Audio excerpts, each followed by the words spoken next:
I have not failed. I have just found 10,000 ways that won't work. Thomas Edison. Welcome to our channel. The unsung heroes of success. Their famous Picasso and quote that goes like this. In a restaurant one night, a man approached the painter and asked if he could sketch him something. Picasso completed and drew something quick yet beautiful on a piece of paper. He then offered it for $1,000. Taken aback, the man said, "It only took you 30 seconds to draw it?" To which Picasso responded, "It took me 30 years to draw it in 30 seconds." You may have heard of this story before. The version you read may have been a woman asking, had Picasso drawing on a napkin? Asking for $1 million and saying 40 years instead of 30. 40 or 30 paper on napkin. Man or woman. The gist of the story is the same success doesn't happen overnight. Today we are here to talk about making mistakes. More specifically, we'll take a look at first mistakes made by e-commerce business owners by taking you on a practical behind the scenes look at their journey to succeed. Don't wait for someone else to do it. Hire yourself and start calling the shot. Number 1. The fourth time the charm. It took Ahmed Hadi 4 tries to finally find success, with each serving as a valuable lesson for the next. With his first store, he learned the importance of branding. He could not simply praise product in front of customers and accept them to buy it. His second store failed because of the product's low quality. Thought his store got visitors, they dropped off once people realized the product was not worth its value. Ahmed closed his third store because it was a seasonal opportunity, but that was where he caught his first glimpse of success.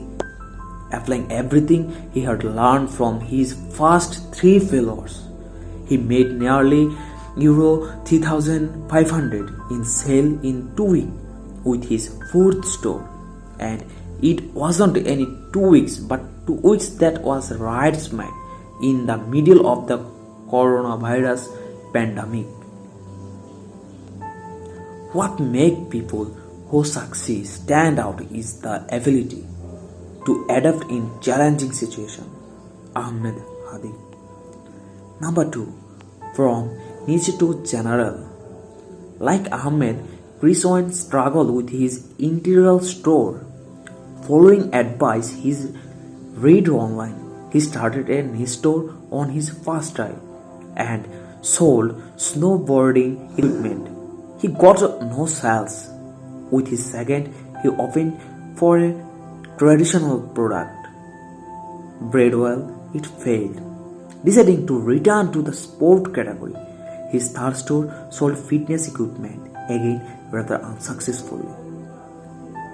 Despite the 3 fails, there was still fire left in Chris, so he decided to give it one final shot, but down different route this time. A general store. It worked. He got his first sale on his second day, and with some help from his best friend, identified a unique product that helped to generate more than 13,000 in sales in 1.5 months. Number 3. Discovering Chinese New Year the hard way. Rodney and Corey had launched their store to coincide with the year in holiday season, starting with Black Friday. From November to January, sales kept picking up with each month, outperforming the previous. After making over $10,000 in January, they started preparing for what they expected to be a stronger February and increase their ad spend.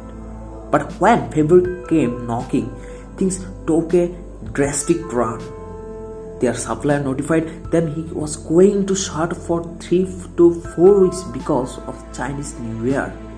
That meant no new order, no shipping, nothing.